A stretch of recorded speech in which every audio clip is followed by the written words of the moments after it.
ইয়া'তিকা রাব্বুকা ফাতারদা। জোরে বলেন সুবহানাল্লাহ। আল্লাহ রাব্বুল আলামিন বলেন, ও নবী ও বন্ধু, আপনি যা চান তাই আপনাকে প্রদান করা হবে। আপনাকে কতক্ষণ আমি প্রদান করব, কতক্ষণ আমি আপনাকে দেব, যতক্ষণ পর্যন্ত না আপনি রাসূল সন্তুষ্ট হচ্ছেন। জোরে বলেন সুবহানাল্লাহ। আল্লাহ পাক যখন বললেন, ও নবী ও বন্ধু, আপনি যা চাইবেন তাই আপনাকে প্রদান করা হবে, কতক্ষণ পর্যন্ত আমি রব আপনাকে প্রদান করব, যতক্ষণ পর্যন্ত না আপনি সন্তুষ্ট হচ্ছেন। জোরে বলেন সুবহানাল্লাহ। এই জায়গায় আল্লাহ নবী সাল্লাল্লাহু আলাইহি ওয়াসাল্লাম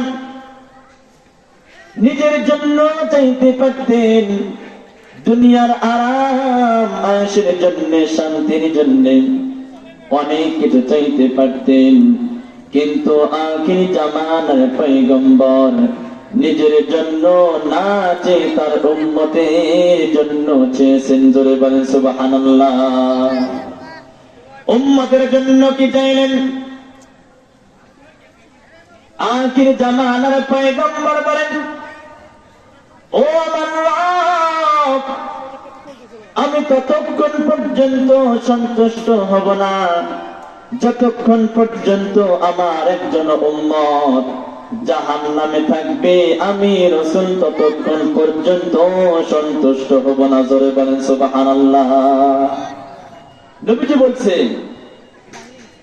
আমি ততক্ষণ পর্যন্ত সন্তুষ্ট হব না যতক্ষণ পর্যন্ত না আমার একজন উম্মত জাহান্নামে থাকবে। জোরে বলেন সুবহানাল্লাহ।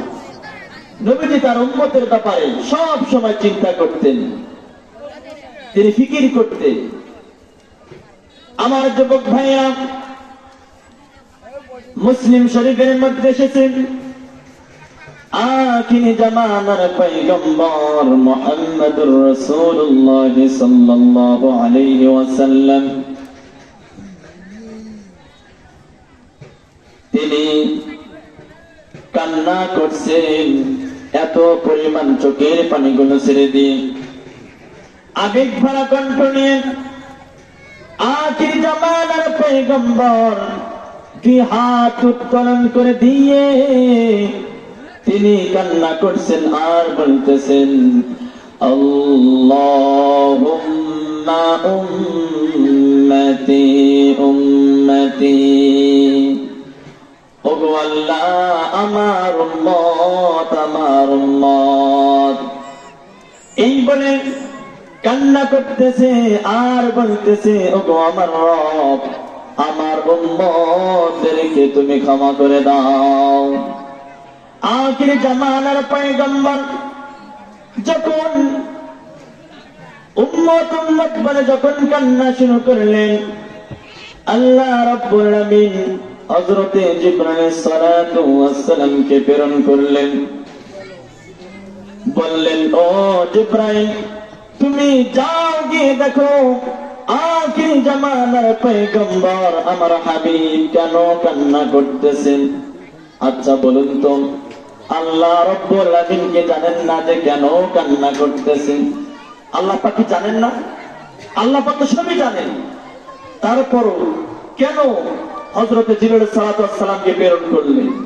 এই জন্য প্রেরণ করলেন, শুধু আমি জানবো কেন যে আমার হাবিব আমার বন্ধু কান্না করতেছে, কান্না কেন করতেছে, গোটা বিশ্ব পৃথিবীর সকল মুসলমান নরনারী সকলেই জানুক, অবগত হোক যে আমার হাবিব কেন কান্না করতেছে। জোরে বলেন ঠিক কিনা? আমার ভাই সব, আল্লাহ পাক হযরতে জিবরাইল সালাতু ওয়াস সালামকে প্রেরণ করলেন। হযরতে জিবরাইল সালাতু ওয়াস সালাম এসে আখির জামানার পয়গম্বরকে বললেন, ওগো আল্লাহর রাসূল, আপনি কেন কান্না করতেছেন? আপনার কান্নার কারণটা কি? আখির জামানার পয়গম্বর বলেন, আমার কান্নার কারণ হলো আমার উম্মতের মাগফিরাতের জন্য, আমার উম্মতের ক্ষমার জন্য আমি কান্না করতেছি। জোরে বলেন সুবহানাল্লাহ। হযরত জিবরাইল সালাতু ওয়াস সালাম এই কথা শোনার পর আল্লাহ রাব্বুল আলামিনের নিকট গেলেন। যাওয়ার পরে বললেন, ওগো আল্লাহ, তোমার হাবিবই বলেছেন। আল্লাহ রাব্বুল আলামিন হযরত জিবরাইল সালাতু ওয়াস সালামকে বললেন, যাও গিয়ে বলো আল্লাহ রাব্বুল আলামিন এই বলেছেন। হযরত জিবরাইল সালাতু ওয়াস সালাম আসার পরে তিনি বললেন, ওগো আল্লাহর হাবিব, আল্লাহ পাক বলেছেন আপনার উম্মতের ব্যাপারে আপনাকে কোন সময় অসন্তুষ্ট করবে না। জোরে বলেন সুবহানাল্লাহ। যাও যে গিয়ে বলো যে ওগো আল্লাহর রাসূল,